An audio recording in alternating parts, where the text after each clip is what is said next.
and listeners on Radio Cayman. We'd like to go now to Pastor Winston Rose for today's prayer. O God, our help in ages past, our hope for years to come, our shelter from the storm or blast, and our eternal home. Heavenly Father, we thank you for the access you have given us through your Son, our Savior, Jesus Christ, to your throne of grace where we can find help in this our time of need. We thank you for your favor and numerous blessings bestowed upon these islands. We also thank you for your promise to hear us when we, your people, call upon you. We are encouraged today as we recall your specific instructions given to your church to pray for those in authority, so that we may live peaceful and quiet lives in all godliness and holiness. In obedience to your command, we ask for your divine guidance to be given to all of our leaders in government, to those persons responsible for health care, and for all other matters that are necessary for our well-being in these three islands. We pray that your Spirit will rest upon each of us who reside here, that we will submit to and cooperate with those in authority and do our part in fighting this plague that has come upon our world. We pray for your healing grace to rest on all who stand in need of it. We pray for peace of mind for those who are anxious and fearful, and for your protection for all of us, but in particular for those who are most in danger due to the nature of their work. We thank you for those who have recovered or are recovering, and for the progress that has been made in suppressing this virus. We petition you for this briefing today, that you will facilitate the clear communication of the information that is needed by all of us. These things we pray in the name of Jesus Christ, your Son and our Savior. Amen. And thank you, Pastor Rose. We now welcome our panelists, His Excellency the Governor, Premier the Honourable Alden McLaughlin, Minister of Health, the Honourable Dwayne Seymour. Also in the room with us are Dr. John Lee, Chief Medical Officer, as well as Commissioner of Police, Mr. Derek Byrne. We also have the Director of HMCI, Mrs. Danny Coleman, joining us, as well as Dr. Samuel Williams Rodriguez from the HSA. Of course, we'd like to welcome members of the media who are all joining us via Zoom in the room as well. We'd also like to thank our sign language interpreter, Miss Carolyn Powell, for always being here with us. We go now first to Dr. Lee for the latest. Good afternoon. I have 44 results to report today, which have been taken over the last few days. There is one positive case to add to our 53 total, bringing it to a total of 54 now. This additional case was somebody who had traveled and the person had been isolating since their return from travel. Additionally, 43 negatives were added, bringing our total negatives to 526, and we remain with 6 recovered patients. There are 16 symptomatic patients, 20 asymptomatic patients, 6 have clinically recovered, and the figures for Cayman Brac are unchanged, with 1 person being positive who has clinically recovered, and there are 26 negatives in Little Cayman and Cayman Brac. Of the people that I've reported, 5 have been admitted to hospital. The age range for these starts at 48 and has an average age of 61. 3 are inpatients at the Health Services Authority. 1, unfortunately, is now requiring ventilation for respiratory symptoms related to COVID-19 disease. The 2 others are stable and are doing well. There are 2 inpatients at Health City, both of whom are asymptomatic and are admitted there for other matters. In total, there are around 67 people in isolation as of this morning. However, I do need to report to you that we have introduced a containment area under a notice under the public health law around an apartment complex in Georgetown. 1 person from there has tested positive and has agreed to be relocated to the government isolation facility. Public Health is currently undertaking extensive interviews and testing and is performing a risk assessment on the whole property. You may also be aware that 2 people returned back to the Cayman Islands. They actually arrived by air ambulance, not because they required the services of the air ambulance, but they were able to obtain travel through this facility because the air ambulance was due to has taken somebody out back to Florida for treatment. These people have been isolated in the government facility. I'm just checking I've told you everything that I need to tell. There's quite a bit to tell today. I think the last thing I wish to say is a plea, really. If we help the spread of COVID-19 by gathering, by staying too close to others, then we're going to have deaths on our hands. And I really don't want that to happen. Around the world, mass graves are being dug. Can you please comply with the requests to stay away from others, stay isolated, stay home, and do not gather? That is what is going to protect this disease from spreading in our community.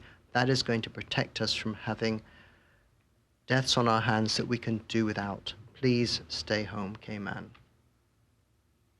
Thank you very much, Dr. Lee. We're going to go straight to the media. There's a question from Wendy at CNS. Wendy, go ahead. Thanks, Donna. I have a few questions, actually. The situation in Georgetown, you say that the person had agreed to go to quarantine, but we understand that in actual fact they were breaching the mandated isolation requirements. Is that correct? I understand that there was some confusion in that matter, but the person went voluntarily to the government facility. Following up on that, it does seem now to be a particularly huge issue in the community. I'm sure you've seen social media. It's now dominating all of the questions we get. I know you gave a very comprehensive answer relatively recently about the dangers of forcing people into quarantine or isolation, but can you give us some reassurances about how the isolation is working for those that are mandated under the law, and have there been any other breaches that you can tell us about? Wendy, I think this is probably the only instance where somebody had been given instruction but didn't follow it. I'm giving them the benefit of the doubt, saying there was confusion there. We are taking really a lot of efforts behind the scenes that you're not aware of in order to try to monitor these situations. There's been a great deal of additional human resource and planning with regards to it.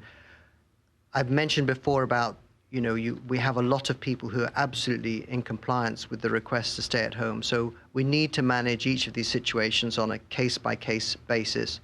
For example, in this particular instance in the apartments in Georgetown, that's why I said a risk assessment was going in, because some of the units there may not actually require any further isolation. So it is on a case-by-case basis, and we also at the same time need to support anybody that is being isolated, and that's sometimes a problem. People don't realize that we're actually not only there to ask them to stay at home if they're at risk of spreading COVID-19, but we're also there to support them. So if they need supplies, we will arrange for that to happen. And I think perhaps that message is not being widely shared, but we wish to support people through this process.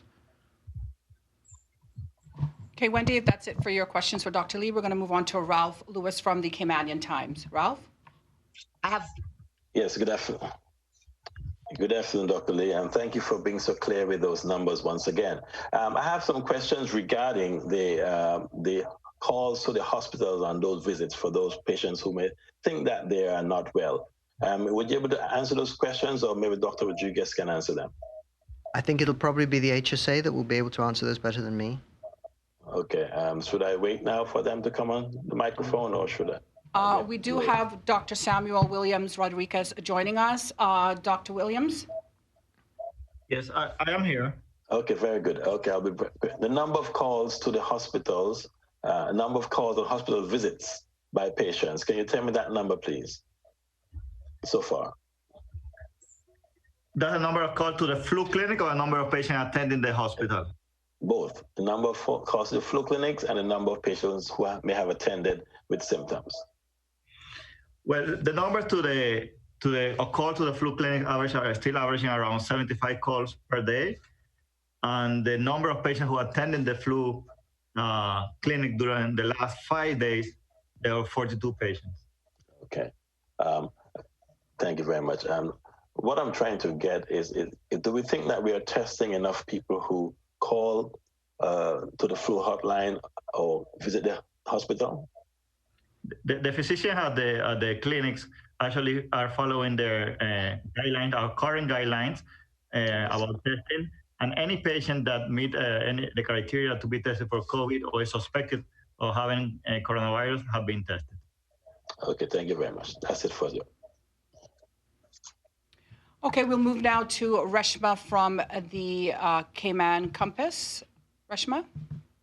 Thank you, Donna. Good afternoon. Dr. Lee, with regards to the recovered patients, can you say if they are being closely monitored for relapse and if they are going to be retested?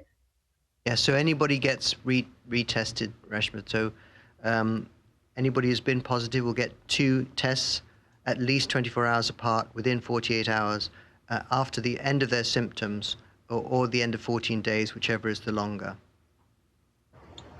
Thank you, Dr. Lee. Can you say with the tests that you shared today, if any of those were frontline workers who were tested? Or there have been a spattering of frontline workers throughout the period of testing. If they've had any contact with people, certainly, as you'll know, originally from the Health City and then from the HSA, we've had them coming through all the while. Okay. Would you be able to say how many, or would that be something that you can get for us later on? I would have to, I will stand corrected, but I don't think there have been. Are you talking about the total number of the positives? Yes, the total number. Yes, I would need to ask the HSA if they could help and Health City to provide that figure. I don't have that. Certainly, when we're presented with results, I'm sure you can imagine we don't have them disaggregated by where they work. Mm-hmm. Of course, understandable. In terms of this may be a question for Dr. Williams, if he could provide us with an update on the ventilators. Have they arrived on island, or how soon do we expect them to be at the hospital? Yeah, 4 of the ventilators have arrived, and they're on island, and there are 4 on their way. Thank you, Dr. Williams. My final question, this one has come in. A couple of our viewers and readers have been reaching out asking if the health clinics, the health centers are open for those who may be feeling unwell with non-COVID related issues, if they can, go to the health centers as opposed to reaching out to go to the hospital. Yeah, the health center have remained open. The only change that we don't have in the evening clinics because of the curfew regulations, but they are being open 5 days a week. Thank you. Okay, I do have a question from the public for Dr. Lee. Dr. Lee, if you could go into any more detail as to the one positive case today.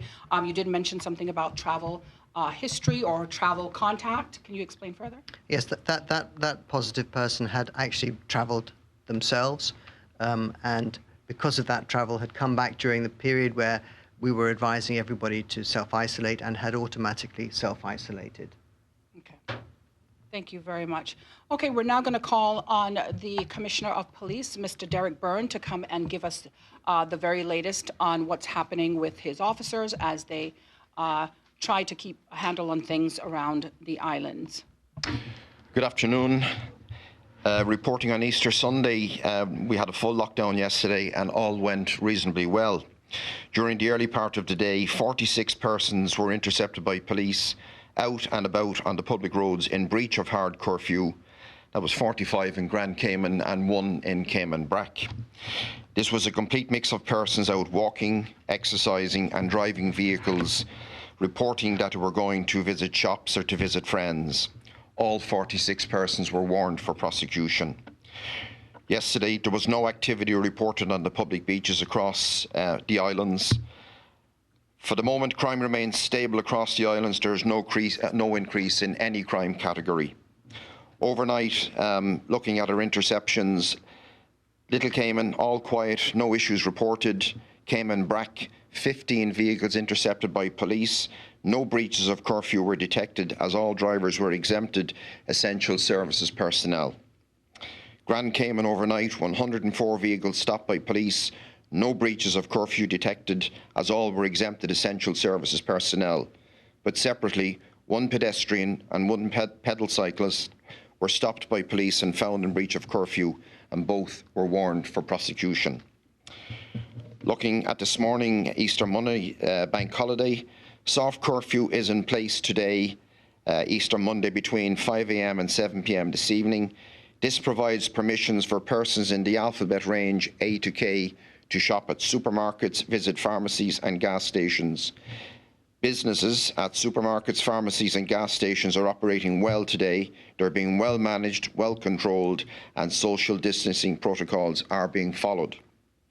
During today's soft curfew period, deliveries of food are permitted between 12 midday and 9 p.m, and exercise in public places, except public beaches, is permitted between the hours of 6 a.m. and 6 p.m. Access to public beaches by any persons across the island is strictly prohibited at any time today, Easter Monday, by order of curfew imposed between the hours of 12:01 a.m. this morning and 5 a.m. tomorrow morning. No issues of note have occurred on our public beaches this morning, and the hard curfew order is working well and being complied with. Our ATVs and additional officers are on the beaches performing enforcement patrols. Our helicopter and marine units continue to be deployed on extended tours, monitoring ground and marine activity. This morning, 17 persons were found in breach of the soft curfew regulations, mainly motorists travelling without legal requirement to travel. And for the first time today, we've started to issue tickets as provided for under the new regulations. So 17 tickets have been issued this morning for breach of soft curfew regulations. I mentioned that the hard curfew is in place across the beaches today, Bank Holiday Monday. And I think all our listening public will be aware that the existing curfew order runs until this Friday morning at 7 a.m, which is the 17th of April. I have consulted with His Excellency the Governor, and I have now issued a curfew order imposing a curfew across all public beaches on the Cayman Islands from today, which is the 13th of April, right through until 5 a.m. on Friday morning, the 17th of April. This coincides with the existing curfew order that is in place. So to clarify this position for our listening public, this curfew means in effect that a hard curfew or full lockdown of all our public beaches across the Cayman Islands is in place. And this prohibits any person or persons from entering, walking, swimming, snorkeling, fishing, exercising or engaging in any type of marine activity on our public beaches throughout the Cayman Islands at any time today and between now and Friday morning, the 17th of April at 5 a.m. And for clarity, public beach means the portion of the beach that ends at the high water mark, often referred to as the soft sand. This will be of particular interest to persons residing in beachside resorts. And in this regard, I remind all persons that a breach of the hard curfew order is a criminal offence carrying a penalty of 3,000 Cayman dollars and imprisonment for 1 year or both. And the legal framework for this hard curfew is contained at Section 49(1) of the Police Law 2017 revision. And just in closing, a reminder that we return to hard curfew this evening, running 7 p.m. until 5 a.m. in the morning. And unless you are an exempted person as essential services, you should not be out and about in a public place for any purpose. Police and mobile and static patrols will be in place across the islands to impose the hard curfew. Please observe the curfew hours. Please stay at home, Cayman. Thank you. And thank you very much, Commissioner Byrne. We do have a few questions from members of the press. We're going to begin with Reshma from the Cayman Compass. Thank you, Donna. First of all, thank you, Commissioner, for your report. I'm just curious, with your announcement, what was the reasoning for extending the beach ban if we had compliance today? I think the risk is far too high. The risk and the threat has been identified. I think on last Saturday we heard the results, 8 positive tests from Dr. Lee, Chief Medical Officer. The risk is far too high of a serious hazard across the Cayman Islands. On that basis, there is no room for complacency, and it is absolutely necessary to enforce the order, regrettably. Thank you for that. You told us in your report 46 people were warned for prosecution. I think it may be helpful to explain why these individuals are being warned for prosecution as opposed to being charged in that first instance. So, yeah, and good question. I think we've gone through the process of explaining this before. Warrant for prosecution means you will be prosecuted at a future stage or a future date by summons. To arrest persons now, bring them to the custody detention centre and process them would be a disproportionate reaction by police and could very well be seen as overstretch or overreach by police, something we're very anxious to avoid. So it's probably the fairest and most reasonable way to deal with a person who commits that criminal offence in breach of the curfew order. Thank you. I'm just curious, you said 17 tickets were issued today for curfew breaches. Is it possible for you to indicate what sort of offences these tickets were issued for? Yes, so the majority were issued to motorists out in breach, in other words, not in the alphabetical listing A to K, with excuses, I'm going for cigarettes, I'm going to visit a friend, I'm going to buy water, you know, without legal excuse to be on the road during the curfew hour, the soft curfew hours. Okay, thank you very much, Commissioner. Okay, we move to Wendy at CNS. Thanks, Reshma. Thank you, Donna. This is for the Commissioner, actually. Going back to Friday, when we had the whole situation on the beach there, which is what's triggered the beach closures now. Can you say how many of those people that were partying on the beach on Friday, allegedly drinking and gathering, how many of those were warned for prosecution? Because we never got a number on that. Okay, and the answer to that is almost nil. And I think I explained on Friday the difficulties we were having as our officers on the ATVs and foot patrols were approaching them. They were breaking up into groups of 2. And when they were approached and spoken to, they said we're socialising on the beach. I explained then that we saw cooler boxes and persons drinking. It's a real difficulty. It's a particular difficulty for police to try and enforce it. You get the sense that people are out there in larger groups, but well understand the requirement to remain in groups of 2 as the police are approaching. So the answer, I think, is almost nil for Friday. Okay, Wendy, if you have no further questions for Commissioner Byrne, we'd like to thank him for his time. And now we're going to go to our panel, beginning with Premier the Honourable Alden McLaughlin for the very latest. Premier McLaughlin. Thank you. Hello, everyone. I'll start with the customary world stats. Total cases globally, 1,888,849. Total cases recovered, 438,168. In the United States, 566,602 cases, up 6,302 overnight. Total deaths now at 22,877, up 772 overnight. Spain, 169,496, up 2,665 overnight. Total deaths, 17,489, up 280 overnight. Italy, 159,516, up 3,153 overnight. Total deaths, 20,465, up 566 overnight. France, total cases, 132,591. We don't have a note of the new cases. Total deaths, 14,393.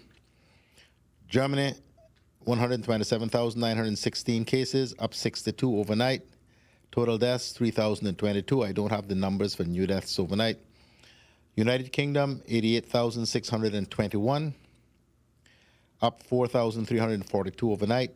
Total deaths, 11,329, up 717 overnight. China, 82,160, up 108 overnight. Total deaths, 3,341, up just 2 overnight. Netherlands, 26,551, 964 new cases overnight. Total deaths, 2,823, up 86 overnight. Portugal, 16,934, up 349 overnight. Total deaths, 535, up 31 overnight. India, 10,453, up 1,248 overnight. 358 deaths, up 27 overnight. Philippines, 4,932, up 284 overnight. Total deaths, 315, up 18 overnight. New Zealand, 1,349 cases, up 19 overnight. Total deaths, 5, up 1 overnight. Trinidad and Tobago, 113 cases, 8 deaths. No reports in terms of new cases or new deaths overnight. Jamaica, similarly, 72 cases, 4 deaths. New York State, 195,031 cases, up 5,616 overnight. Total deaths, 10,056, up 671 overnight.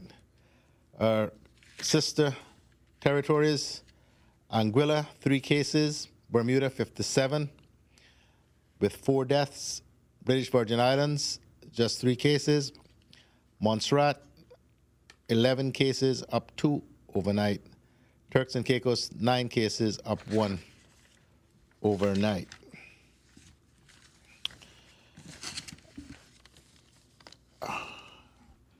I just want to say a few things based on my following of what's being discussed in the public and on social media and elsewhere. Although I've spoken about most of these things before, I think they bear some need for reinforcement. I've heard the criticism by some that the government doesn't have a plan, and many people say they want to know what the government's plan is. The government does have a plan. The plan is aimed at suppression and ultimate elimination of the virus within the environs of the Cayman Islands. All of the measures that we have taken so far and all the ones that we are still taking are aimed at that ultimate goal. That involves necessarily, or has involved necessarily, essentially the shutdown of the local economy. We are deeply conscious that this has grave financial impact and indeed is causing and will continue to cause major hardship to many, many people, in fact, almost everyone that is here. But it is necessary if we are to be able to effectively employ the only known means of containing and attempting to eliminate the virus. No country in the world has yet succeeded in eliminating it, even China, with all of its great efforts. I've just read some stats that cases are still popping up. And those measures are essentially, and the most important one of all, is physical or social distancing, keeping people apart from each other. So almost everything that we're doing is aimed at that. The other component is testing. Now, until very recently, we haven't had the ability to test. And we're still not quite there because although we've got more test kits than we need, there are still other aspects of the process that are still being worked through. But hopefully by the end of this week, very early next week, we will be able to go very aggressively into testing of frontline personnel and just about anybody who we think or they think need or warrant being tested. That is the government's approach to this suppression and ultimate elimination of the virus within the broader community. Once we are able to do that, we would be able to release most of these restrictions that are currently in place. We would be able to allow the local economy to restart in a limited way. We've seen what is being attempted, and we're watching very carefully in many other countries. Spain is now trying slowly to restart its economy. Looking at it from where I do, with my inexpert eyes, I still think it's very early for them to do that. We've seen that they're successfully doing it in China. Cayman, of course, is a much smaller place. It is almost impossible for us not to have interaction with many people, regardless of whether they come from East End or West Bay. This is a very small place, and we all tend to congregate in many of the same areas. So it's trying to reopen Cayman district by district will be an absolute impossibility. We have to eliminate the disease as far as possible within each of the islands. And even then, unless we absolutely restrict travel between Cayman, Grand Cayman and Cayman Brac and Little Cayman, we are still potentially spreading the virus if it still remains within the local community. So the only way, I say all of that to say that the only way that we can effectively restart this economy is if we are able to effectively stamp out the virus here.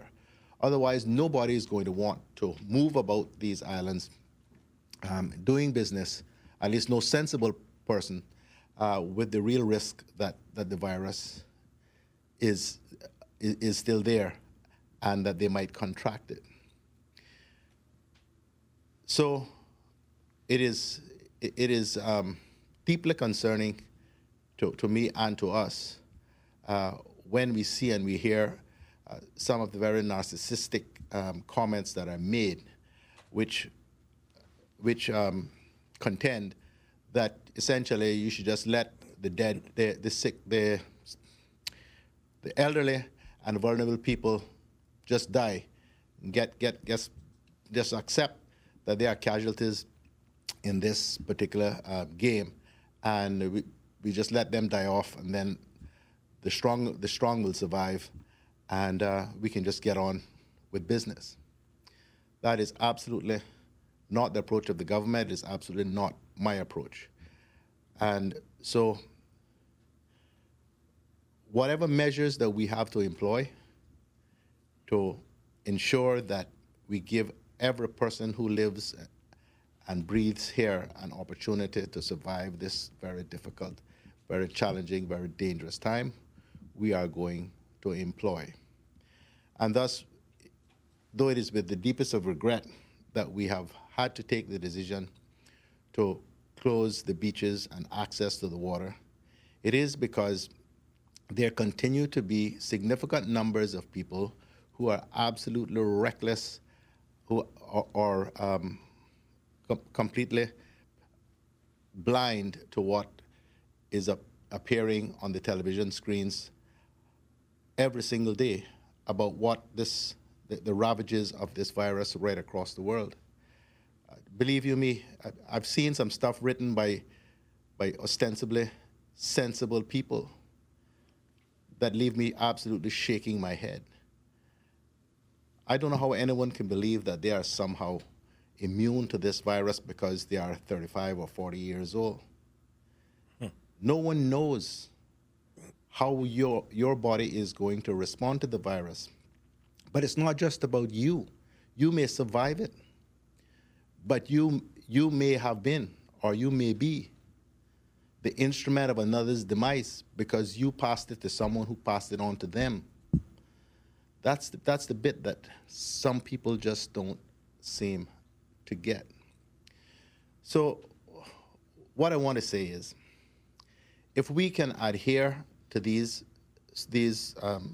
protocols that we put in place, we have a chance of being able to eliminate this in relatively short order.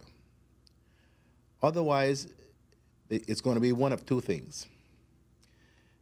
death by 1,000 cuts, because the virus just slowly creeps through the community, and it takes months.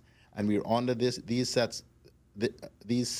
set of restrictions, or even more stringent ones, for a much longer period of time.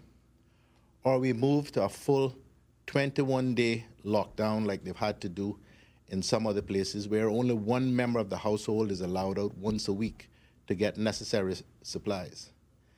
It's going to have to be one or the other, because we can't get down into July and August under these restrictive provisions that are currently in place, which are constantly being breached by the minority. The majority of people are complying and are being very, very sensible.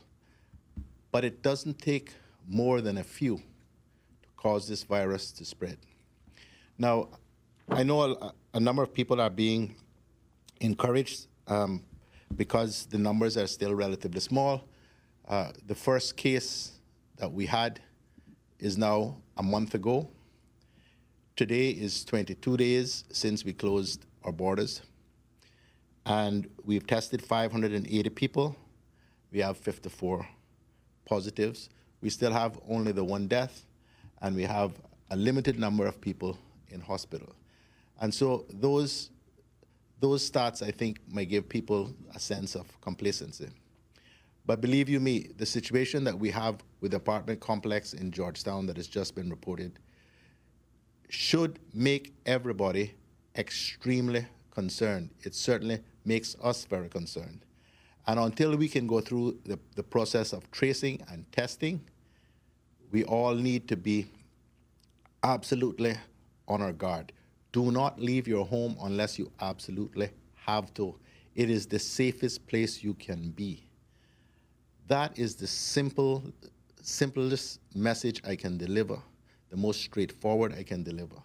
Stay home, Cayman. We keep saying it over and over again. If we can suppress this virus effectively, we will be able to start doing all the things that we want to do again. If we continue the way we are, this is going to stretch out interminably.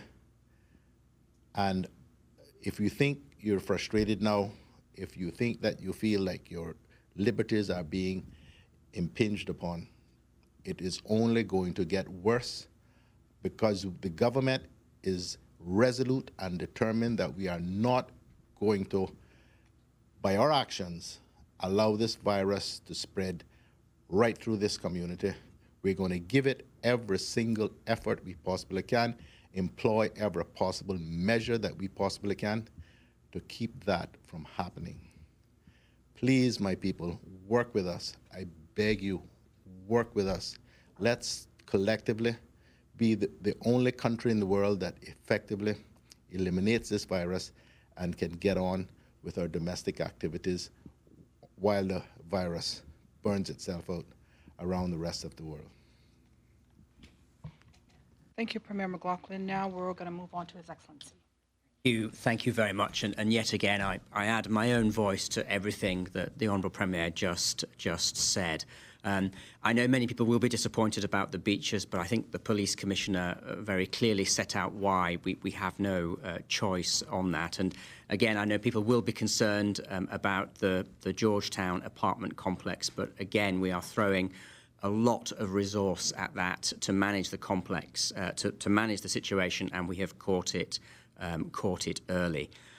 In all of this, I do think we have to try and remain positive and retain hope. And the fact that we can watch what other countries are doing as they are ahead of us in this crisis does give us a lot of experience to learn from. So we can learn from how others are going to, at some point, gradually open up their economies.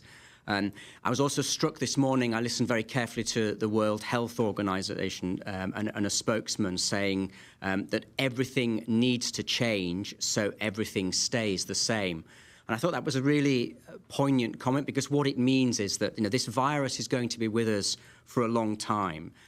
But to get back to the life that we all want to get back to, a lot of things will have to change. We're washing our hands regularly. We're not touching our face and eyes. We're social distancing. We're wearing masks. And all of that is breaking the transmission of this disease. And our plan at the moment is working. We are isolating people. We are tracing contacts. We are looking after our elderly and vulnerable. And the new behaviours that we're all developing will, at some point, enable us to open up the local economy whilst we wait for a vaccine. So we do need to retain that hope and that positive approach to the fact that we have the right strategy, and if everyone bears with us, we will come through this. I just finally want to make a reference to the Minister of Health sitting beside me, because he's been the subject of a lot of criticism on social media over the last few days. I mean, I see a minister who has shown incredible compassion and really cares incredibly for the welfare of his people. There was a Compass article today referring to his role in the South Korea deal at the very beginning, helping set up the business contacts. And I've seen from behind the scenes the energy and the passion that he has put into bringing together our healthcare professionals around a common goal of protecting the health of these people. Everyone is entitled to their opinions, and we live in a democratic society. But at this time, I would appeal to people to rather than discord, rancour, and anger, let's find unity. Let's be a community that comes together, and let's support each other to get through this. Thank you. Thank you, Your Excellency. Now we're going to move on to our Minister of Health. Thank you, Donna. It was very kind of you, Governor. Thank you so much. I've got tears in my eyes now. Oh. No, we don't want that again. No, we can't deal with that today. Good afternoon, everyone. Cayman Barak, Grand Cayman, and Little Cayman. Thank you, Brackers, for reaching out to me. Thanks for applauding the job that the government is doing and to keep you safe. And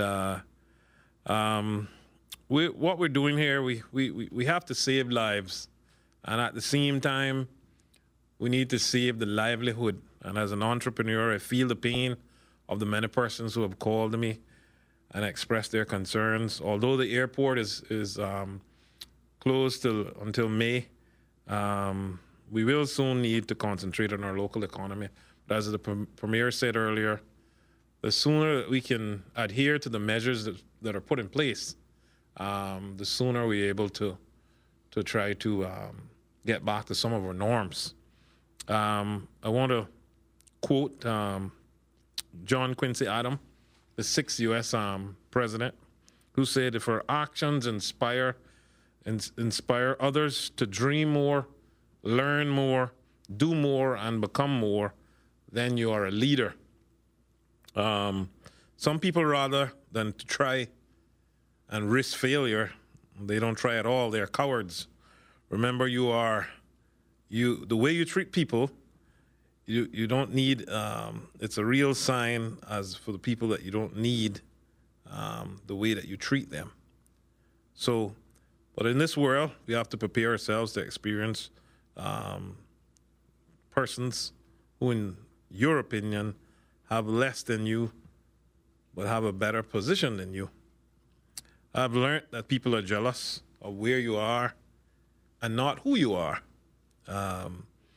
The American Secretary of Defense, former Donald Rumsfeld, once said, we go to war with the army we have, not the army you might want or wish to have. So I'm here in the war with you. Well, I'm back. And heard the saying, keep a licking. That's me here in full effect today to ensure I support the team and put in measures in place to keep the spread of the ugly disease to a minimum. Speaking of ugly, on Saturday I didn't finish my segment because of ugly filth.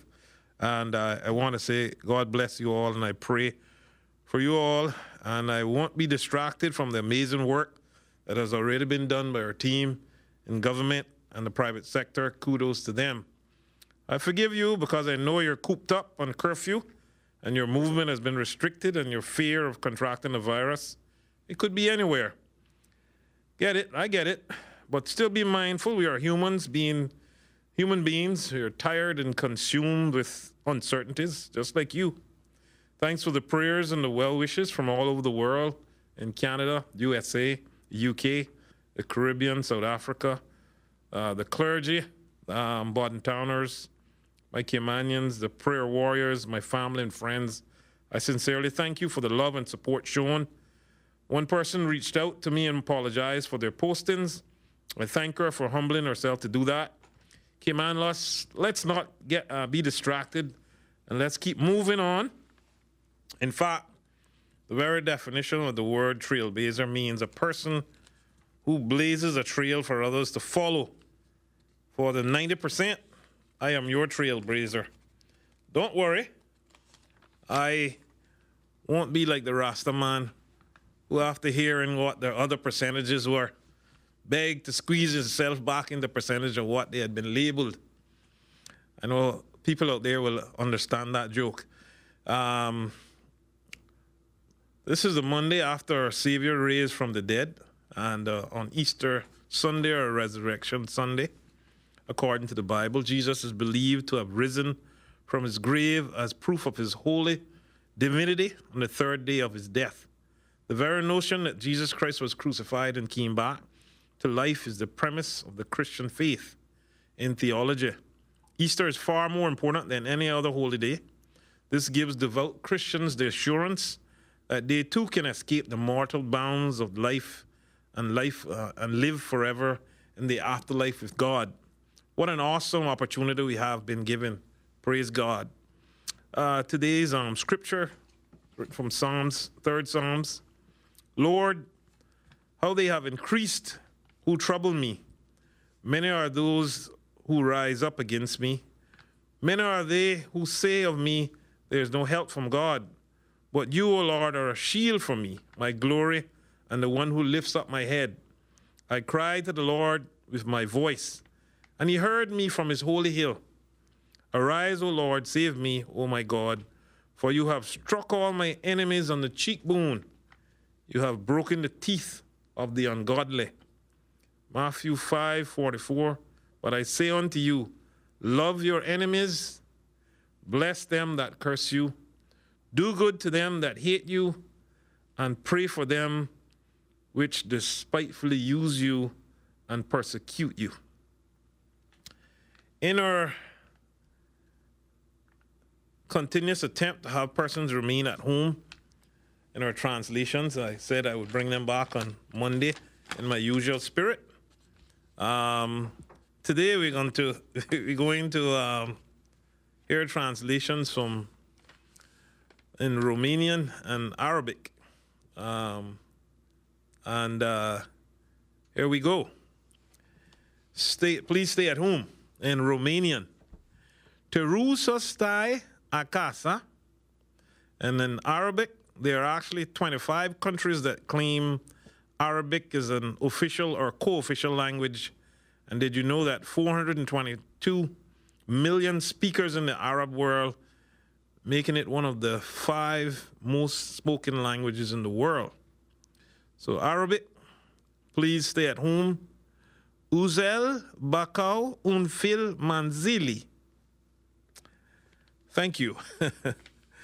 The subject of face masks has come up, and some businesses locally are already trying to protect their staff, especially if they don't have a lot of staff. It's wise to do so.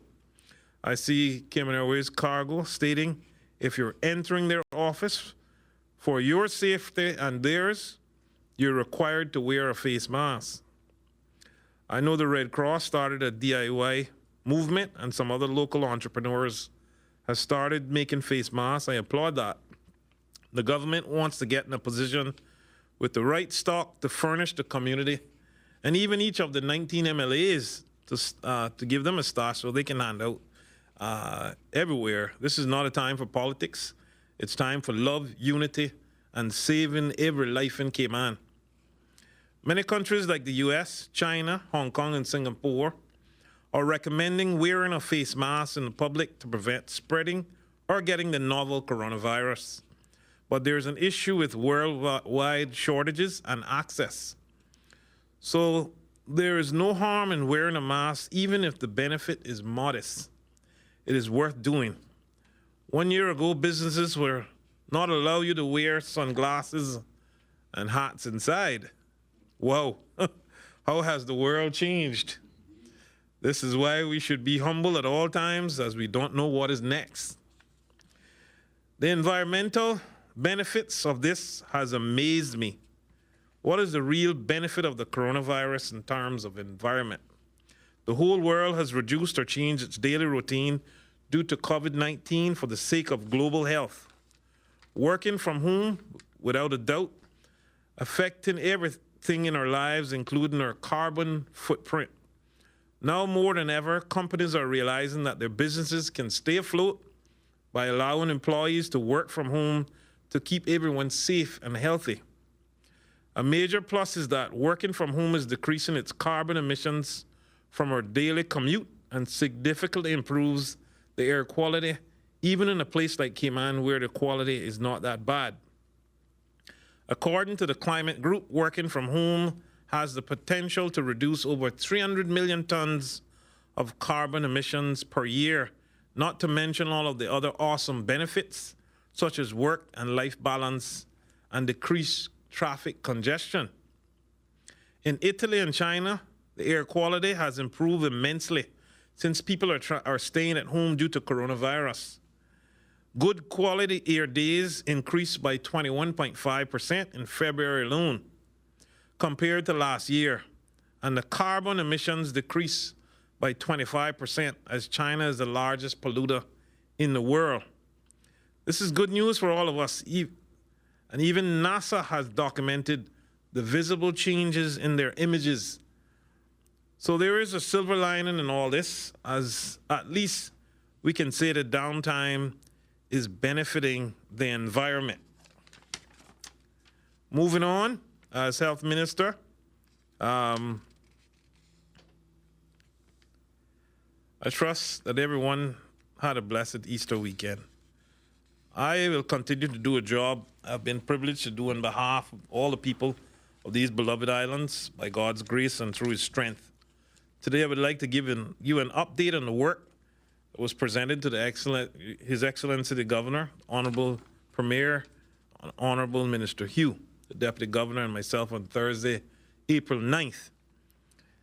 It's important to you, for you to know that 3 groups of professionals were charged with reporting on the areas of clinical management of patients with COVID-19, testing protocols we will be moving to, and developing the testing capacity for COVID-19 across our islands. We are very pleased to have these reports to see the excellent joint working that is happening across the private sector and the public sector, and through primary care to the highly technical competences of the critical care units. The Cayman Islands are blessed with the breadth and depth of facilities and professional experience it can draw on, right up to the ability for Health City Cayman Islands to provide ECMO, which is extracorporeal membrane oxygenation, and which provide essential oxygen to the blood whilst giving the lungs a chance to heal when they are most challenged. The Clinical Management Group presented their plans to look at patients with COVID-19 from primary care through to those that might need intensive care and ventilator support. They talked about how patients would flow through the system, how beds would be used across the island, and how overflow facilities might assist, which are being developed in the John Gray High School gym, Jasmine Hospice, the Aston Ruddy Center in Cayman Brac, and others. They have also been sharing the latest scientific knowledge about treatment protocols for the best management care of our citizens. The testing groups have been talking through the challenges of increasing testing capacity. This is not as simple as it might first seem because there are a lot of steps involved in testing for COVID-19. The swabs needed to be taken, the sample needs to be processed, the RNA, which is the genetic material of any virus, needs to be extracted, and finally the PCR machine needs to be operated to look for evidence of viral particles. There are specialist people and supplies needed for each step. This group has been working to maximize the output of their testing facilities by combining the strengths of 3 hospital laboratories. Finally, a last group has been working on changing our testing protocols to widen the group which we test. And as you heard Dr. Lee mention earlier, however, I can confirm that we will be testing a number of frontline groups, such as certain hospital workers alongside the inpatients in the hospital and a wider category of people who present with any respiratory symptoms. I would like to thank the professional groups for their diligence and in particular the collaborative work they continue to do in the country's fight against the COVID-19 threat. I also want to take a moment to address my hard-working staff at the Department of Environmental Health. As you may well have guessed, there is a heightened level of concern in the collection of all waste and in the effort to ensure privacy of those who are ill with the coronavirus. The DEH sanitation teams are following best practices while working under the guidance of the Public Health Department at the Health Services Authority. Therefore, they are handling all garbage as if it is suspect to COVID-19 contamination to ensure additional safety at all times. As Minister for Health, it is my responsibility to ensure that all essential workers are being cared for and are kept safe. I'm pleased to say that our DEH teams have been supplied with the necessary tools like hand sanitizers and the relevant personal protective equipment such as gloves and masks to ensure their safety. Additionally, the DEH is currently looking at ways to install on-site laundry services for its workers. If we keep them safe, we in turn keep you safe. In saying that, I remind you that we all do our part in keeping our families and our neighbors safe. We can do this by ensuring that garbage is disposed of correctly, and I am asking the public to follow the proper garbage disposal guidelines as outlined by the DEH. These guidelines can be found online at www.gov.ky/coronavirus. Simply do a search for the words garbage disposal.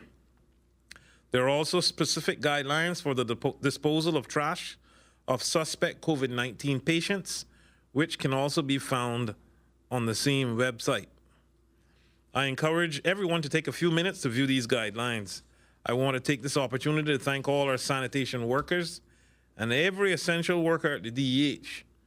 We appreciate what you do, and we thank you for the extra effort put in to ensure that our communities are kept safe. Finally, to the general public, please stay home to save lives, and remember that staying home is mankind. God bless you all. Sorry for taking so long, but I had to take some of Saturday back. Thank you very much, Minister Seymour. We're going to move to the panel now with questions, and I'll begin with some questions from the public. The first one is for you, Premier McLaughlin. So after you talked earlier about the possibility of a 21-day lockdown, I'm sure you've been getting a lot of messages, as I have. Well, I have been getting a lot of messages that people are saying, lock us down. Give us enough time to get to the supermarkets and lock us down. And I'd like to answer them and explain to them what you expect. Be careful what you wish for. It's not that simple. But my question to you is, give us a scenario of what it would look like for us to really start to relax, let's say, the curfews. Do we need to go 14 days without having a single positive case? Set up that scenario for us. Yes, that would be the minimum. 14 days without a single case would start to give us some confidence that we could reopen aspects of the economy and relax various restrictions that are currently in place. 14 days is not a guarantee, but it would be, and we wouldn't do it all at once. Right. You do small sections so that you can then assess that situation before you start moving into other areas and opening up. Some of the last things that would come online would be permission for public gatherings, or sending children back to school because of the sheer numbers of people against each other. But we still have some optimism that that is all possible. As I said, the situation overnight caused us a lot of worries, but we still believe that that can be contained, and there will be aggressive testing of all persons who are known to be contacts. And in 48 hours, we should know what the situation is there. By having the facility here now to be able to test that aggressively, we can move and we can react much more quickly and operate on the basis of data rather than speculation. Okay. I have one more question for you before I move on to the other members of the media, and it relates to pension. I'm the pension woman. Everybody's asking what's happening with pensions. I know you guys have been in discussion. You've said that a million times already. How much further ahead? But I made a report on Saturday, and yesterday was Easter Sunday, and even me would lock down. So I don't have anything to report. But I'm sure you were still working. I'm sure you were still working, sir. Yes, I was working, I'm afraid, but I wasn't in here. No, I think we've reached agreement. My caucus did on Friday. I reported on that on Saturday. And what we now have to do is get that into legislative form, that is a draft, and get a meeting of the Legislative Assembly organized to make it happen. And any idea when that may happen? Well, I was pushing to have that this week. I don't know if we're going to get, because we lost Friday of last week and we lose Monday of this week. But I'm hopeful, certainly by next week, if not towards the end of this week, certainly next week. Okay, so there you have it for members of the public who are Caymanians, residents, expats. They're moving ahead on it, and we'll have some decision in the very near future for those who are asking that question. Okay, so now we go to April from Radio Cayman. April? Good afternoon, everyone. I hope you can hear me. I believe this question is probably best for Dr. Lee. And the question is about whether government has done or received any epidemiological modeling for Cayman specifically, or are there plans to? And perhaps even explain, what that is for the folks who are asking. That's not a short answer. The Ministry of Health in Cayman has been doing epidemiological modeling since February. This has been shared with other UK overseas territories, and some of them have used it to inform their decisions. It's not a straightforward process because there are an awful lot of inputs you have to consider and then tailor to the particular Cayman scenario. That's the short answer, I think. If there's anything more specific you want, I'm happy to help. We have received a lot of guidance from Public Health England in particular, but I have to say that has actually more been in line with the Ministry of Health's thinking rather than changed any direction of thought. So just to make sure that I don't mischaracterize what you're saying, the modeling is part of what we've been doing and looking at throughout, and it's information that's not straightforward and doesn't necessarily fully direct our actions, but it does help us see with what we're doing and whether it aligns. Yes, I think I would agree with that. I mean, the bottom line is I think a lot of countries have shared the worst case scenario, which is what we are desperately trying to stay away from. And that worst case scenario for Cayman was shared with senior members of the government very early on in this process, which is one of the reasons they have acted quickly, and I applaud them for that, and I thank them for that. That modeling has needed to be tailored extensively because of the impact of the suppression measures which we've taken, which if you look at the different suppression measures, which is social distancing, closing of schools, all of the different suppression measures, closing restaurants, bars, the extensive work that we've done, introducing the curfews, we have implemented almost everything that we could do, apart from one that we have been struggling with, which is more extensive testing, which we're nearly about to do. But of the range of perhaps 7 things that the government could have done, they have essentially done. So I'm pleased with that. But those different things affect the modelling a great deal. And I would hazard a guess that from the worst case scenario, it could be anything up to 50 times difference from that worst case scenario. Thank you, sir. That helps a great deal. Thank you, April. Thank you, Dr. Lee. Now we're going to go to Wendy at CNS. Thank you, Donna. Pursuing the issue of testing and the increasing levels of illness that we're now seeing, one of the things that a lot of people have raised is that over the last month or so, people have died in the hospitals or at home, and they have not necessarily been tested for COVID. So we don't know whether these people who have died were positive. We were wondering if there was any, if the HSA has kept records of these deaths, so that once we can ramp up the testing, we can go back and backtrack to try and make sure that those connected families to people that have died over the last month or so are also tested to help us manage the health situation, which is obviously now growing. And I have a sort of second question, which is linked to that, but I think it's probably more for the panel, which is once we start ramping up the testing for frontline workers, not just police and healthcare workers, but also supermarket and food delivery people, are we in a position that we can allow perhaps work permit holders that are currently unemployed to change their jobs so they can fill in where the people who test positive will have to be isolated? And that's pretty much my bundle of questions. So I think the first one was for me, Wendy. And Yes. I think you need to realize that we don't, the doctors are not going, there's no reason for them to share this information. But a lot of people in the hospital have been tested. So it's not a question that we don't know. We do know because anybody that is seriously unwell in hospital is likely at the moment be getting a test for COVID-19. And a lot of those are coming back negative. So a lot of the intensive care patients, for example, will be tested just to see, could this be related? Could it be contributing to their illness? And we are reporting all the positives to you. And so we are getting some information in that regard. I'll leave the other question to the panel as you suggested, and I know they'd love to answer it.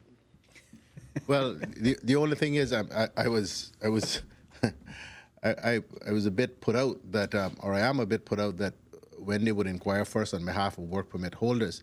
Yes. We have now thousands of Caymanians that are unemployed, who were once employed in the tourist industry.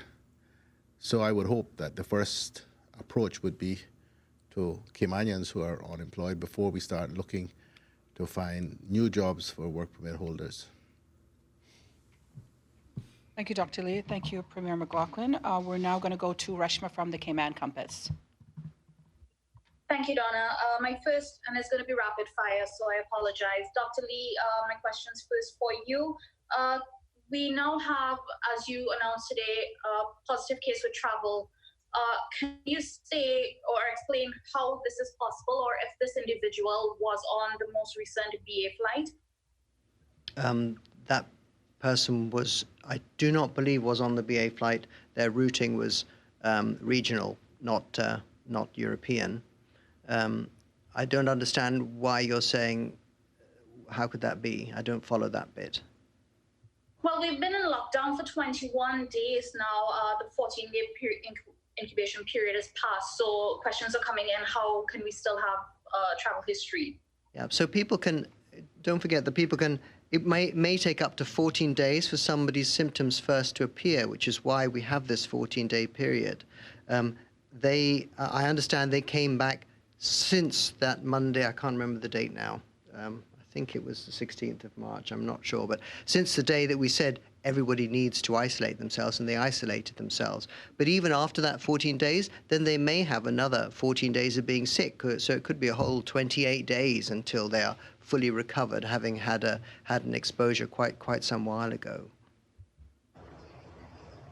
Okay, thank you for that explanation. I think that clarifies for those who have been asking. Now, 2 points. First of all, do you have any update on the contact tracing that was supposed to be conducted on Saturday that we didn't get an update on that? Can you provide us with that? Yes, it didn't reveal anything more than we knew at the time. They had done some preliminary work, but we haven't found anything further, which means that, yes, it's of concern. There were people that were reported that we couldn't link it to a travel-related event. So that is, in fact, community transmission. Correct. Okay. Now, a question came in on the announcement that you made with the containment area at the Georgetown apartment complex. Can you explain to us what containment area, what does that mean exactly? Yeah, so a notice has been issued and signed by the Medical Officer of Health, I believe, Dr. Samuel Williams, to require people to stay in their dwellings to undergo surveillance because of the risk of transmission of COVID-19. Okay, thank you very much. This question is for the Premier. So you discussed ramping up an aggressive testing period. There are several countries that are requesting from Cayman test kits. Can you say if there is a designated quota that the government is working with and if you will be selling any further test kits? Yes, we dealt with this on Saturday.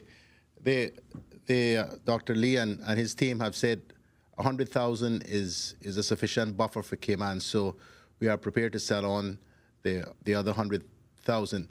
We've sold 35,000 to Bermuda, and we've sold 20,000 to Barbados. We currently have requests from Belize, Bahamas, St. Lucia, and I believe there's an inquiry from Jamaica. I haven't seen the latter three, but we even got one from Roatan, but I don't think that their systems are compatible with ours, but I'm not the expert. Although I'm approaching it now, I think, when it comes to test kits. But so we're considering all of these things, and we'll see what we can do to make as many people and as many countries, or to assist as many countries as we possibly can. Oh yes, and there's also a request from Turks and Caicos, although I don't think they've got their machine in place yet. So, but there are only so many kits to go around. So. Okay, thank you, Reshma. Then high demand, naturally.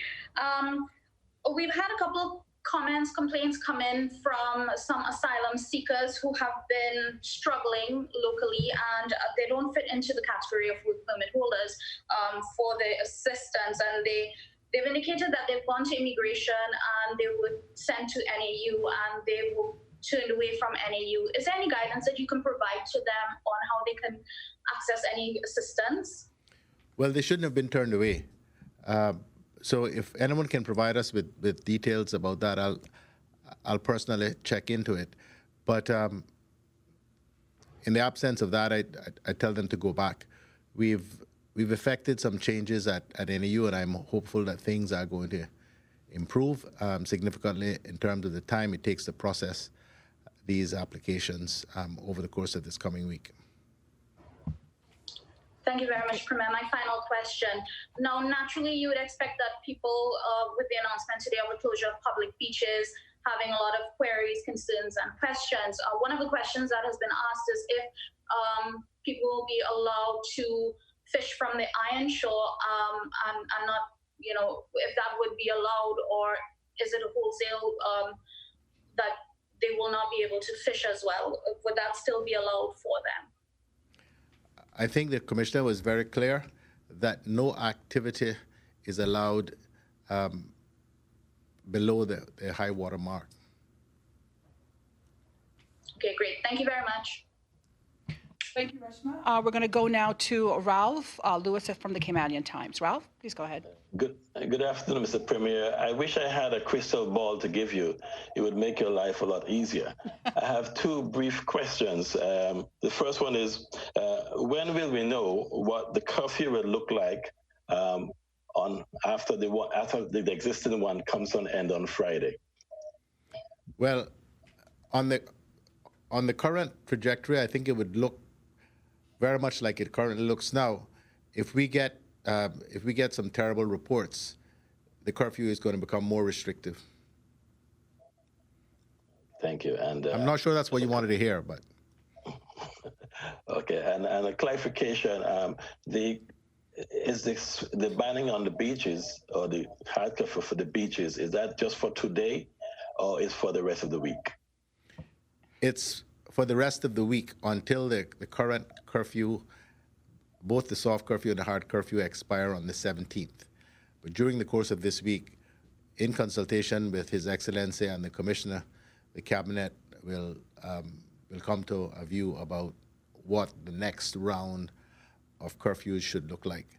There is no question that we're going to have to continue them for the foreseeable future, just a question of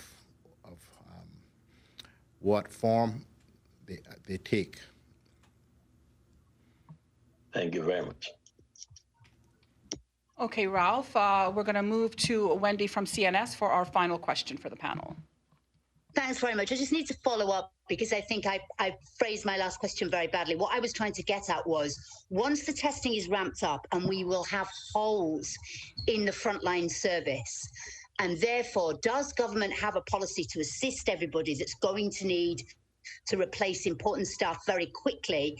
And part of that was an inquiry from work permit holders to CNS about, is it possible for them to be able to change their status so that they could be involved in that type of thing if they were required after local people had been employed? Right. The key bit is after local people have had the opportunity. Absolutely, yes. If they are not Caymanians who are willing and able to do the respective jobs, obviously we want to help businesses to be able to continue to function. But if we have work permit holders who are here and can't get away because the airports are closed where they come from, the usual issues that we're grappling with, then of course we would make the necessary adjustments so that they can work, because if they're working and earning, then that is one less, or those are a few less that government will have to concern ourselves with in the short term. Thank you. Okay, so thank you to everyone who's made today's press briefing possible. His Excellency has... I could just say a little birdie has told me it is Reshma's birthday today, so I'm sure the whole panel will join me in wishing Reshma very happy returns. We've not made it very easy for you to celebrate your birthday, I'm afraid, Reshma, but better luck next year. A happy birthday, Reshma. Happy birthday, Reshma. Happy birthday. Thank you very much, everyone. Again, if you have a complaint or any questions regarding employment issues or unemployment issues, for that matter, you should go online to gov.ky/coronavirus. Lots of FAQs there and answers to your questions. Also, if you have any business as far as e-services are concerned, you can go online to eservices.gov.ky to find out about police clearances, vehicle licensing, or renewals of licensing. Of course, we'd like to thank everyone who's made today possible, the team, as well as our panelists, you, the viewing and listening public. Thank you very much for joining us, and we'll hope you'll do the same again tomorrow. Until then, have a good one.